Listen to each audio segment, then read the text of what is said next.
yesterday. Thomas Patrick ran. He didn't quite run to expectations. What's been the fallout since? It was obviously disappointing. I mean, we went there in the view that it was down a grade, and we always feared the track wasn't necessarily going to suit him, but he's particularly hard to place. I mean, there are some condition races coming up. It's been immensely frustrating having ran so well at Sandown first time of asking, and the form stacked up with Colin Tizard's horse, who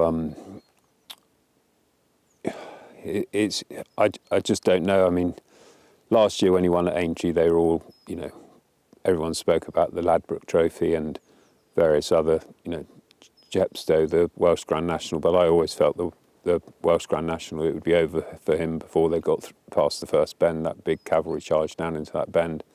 He's not actually the bravest of horses, and I think those, top £100,000 handicaps, in hindsight, I wish we'd gone under the radar this time round, but we didn't. We got sort of...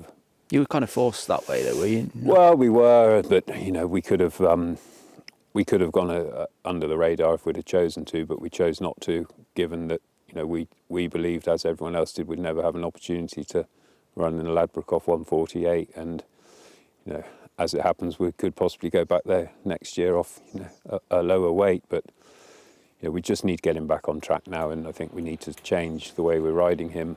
I was talking to Tommy O'Brien yesterday morning about it, and we think we just need to get him passing some horses, because this jumping off and trying to make all, it's not working at the moment in that company. So we need to just change things around a little bit and try and fill him up with some confidence and see if we can get him passing some horses at the end of the race rather than pulling up, having cut out the running. So do you have anywhere you think where we might see him next the race, perhaps? No, I've not identified anything yet, and I'm not in a hurry to be honest. And my biggest fear is the ground will go for him, but I just want to give him a chance 4 weeks, and then we'll think about it. Just something. On the ground, what's ideal for him? Well, everyone keeps saying he wants soft ground, and I think he probably does want soft ground. I was quite pleased to get the opportunity to try him on a bit better ground at Taunton at the weekend. But I think, he wants genuine soft ground.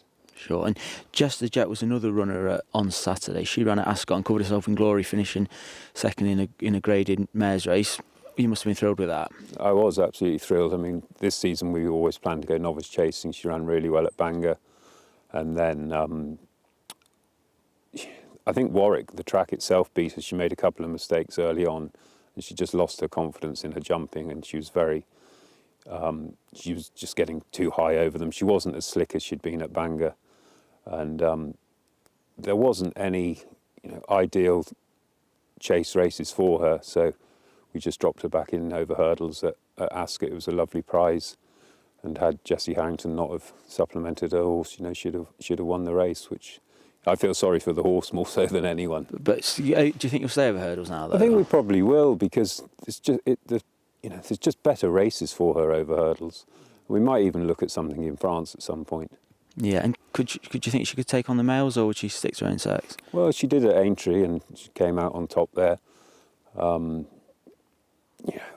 There's plenty of nice hurdle races for mares, so we'll probably just stick where we are for the moment and see where we go. And Equus Amadeus is a horse who's had a good season with 2 wins already. He's in at Cheltenham at the weekend, but he's also in the Betfair Hurdle next month at Newbury. What can you tell us about him? I was really pleased with him at Doncaster. He loves top of the ground, and he actually ran at Cheltenham, and he was running a really nice race and got stopped turning in, and I think that cost him possibly 5th or 6th position. But he just loves a fast pace to run at, and he seems to be doing all his best work at the end. I'd be excited to run him at Cheltenham at the weekend, especially with the weather we're having, and I think he'll run a big race there. And looking ahead, could he still then go to Newbury, do you think? Or? Probably all come a bit quick, wouldn't it? I mean, Newbury, Jerry Hines, who's a great supporter of mine, he won the Betfair with Violet Dancer, so he's always mad keen to have another go at it. But if the ground came up good and he didn't have a hard race at the weekend, we might not even run him at the weekend. It's we'll just have a look at the weather forecasts and make a decision. But I think a Betfair might be a little bit ambitious. I think one horse who wants completely different ground is KIMBERLITE Candy. he was ninth when favourite for the Tommy O'Witter. What's the reflections on that run? Richie McClellan rode him, and he just said he didn't really handle the sharp nature of Haydock. He said he wasn't really travelling with the same gutso as he did previously when he won. He's a funny horse, Kimberlite Candy. He's a hard horse to catch right, and I think a lot of it depends on what side of bed he gets out of. Okay, but if he does get out of bed on the right side, a big staying handicap chase on heavy ground, is that he perhaps has a race like that in him? Yep, most certainly. He's a horse that's really matured with age. He's very backward 4-year-old. When he won his point-to-point at Woodford, he won that on sheer ability because he was a frame for a horse. Again, there's not a huge number of races for him to be entered in. I put him in at Sandown, their next meeting, and we'll just see, but we'll have to have some rain. Yeah, another mare that's in this week is DELLE VOLTE, a horse you got from the flat. Yeah, came from Oak Grove Stud. David rang up and said, do you think it's worth a shot? I think she was rated 67 on the flat, and I said, she's most definitely worth a shot. And she went up to Doncaster in a juvenile fillies race and won well, and Tommy rode her. And he said she was doing her best work at the end, so I think, a step up in class will hopefully see an improvement in her. And she's in a couple of races at Doncaster, isn't she? She is. She's against older horses. She is. She's in the listed race, and then the Grade 2 reopened, so we chucked them in there. Both the two fillies, Lady Scylla as well. They certainly need to step up to be winning either of the races. And a horse you've got a lot of time for is Kateson, and he did nothing wrong in the Challow behind Champ. That looks a sort of typically decent renewal of that race, but he's just having a quiet time at the moment, is he? Yeah, he's just, we were looking at running him in the River Don, but the weather's gone against him, so we're just freshening him up and hope to get a run into him at some point before hopefully running in the Albert Bartlett, but he could possibly go to the Albert Bart trial at Haydock. He wants a bit of cut in the ground, doesn't he? Most definitely wants soft ground. And how good is this horse? He's done nothing wrong at Newbury, did he? No, he did nothing wrong at all. He's a very special horse, and he wouldn't take your eye out at home at all. He's not a great workhorse. He's just been an improver. He's done nothing wrong. He ran really well at Aintree, and that bumper's worked out incredibly well.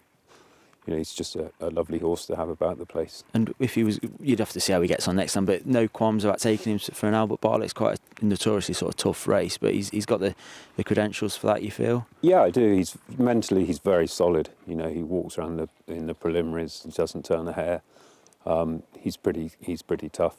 He'll be absolutely fine in the heat of battle.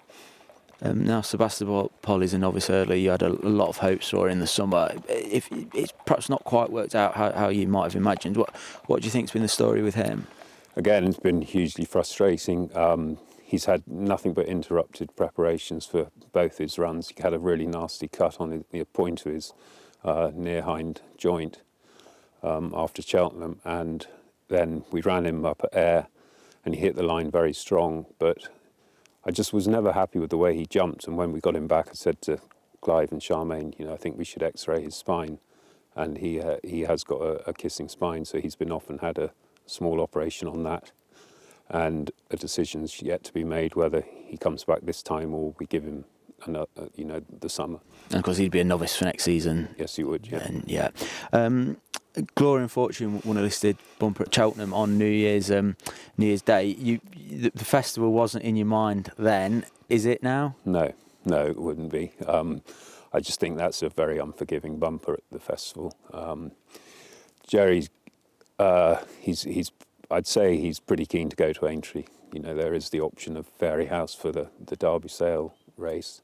But Jerry's pretty keen on Aintree. And you don't want to go to Cheltenham just because of this, not because he's not good enough. You think a lot of this horse. We think he's, I think the form's there to prove he's a decent animal in the style he won in. But he's by fame and glory. He's got that sort of Monsieur, line, and we just need to look after him mentally as well as physically. Would he? Do you think could you get run into him before Aintree though? Or? No. Another good bumper horse for you is Hazard. Won well at Ascot on his debut, but didn't quite shine in the listed bumper there before Christmas. No, he just ran too free. Aidan said it was just nothing worked out for him on the day. Every time he got a bit of cover, it disappeared in front of him, and he galloped down into Swinley Bottom. And to see him turning in still on the bridle was pretty. It certainly surprised me that he was still. He still looked like the winner turning in, and then he just flattened out. So, will he come on for that run? Will he penny of drop? Well, again, we might consider putting a hood on him. We'll certainly be riding him differently at Newbury. And that's a listed bumper on Betfair Hurdle Day. Yeah, that's the plan. Yeah, and again, a horse that hopefully we'll hear a lot more about in the coming years. He's schooled over hurdles. He's very slick. He's a really exciting horse. And then another bumper winner, Le Encore Bleu, won at Warwick. What can you tell me about him? He's annoyingly, he got a tiny stress fracture of his tibia, and he's been finished for the season. But he's another really nice horse to look forward to next year for novice hurdling in the autumn.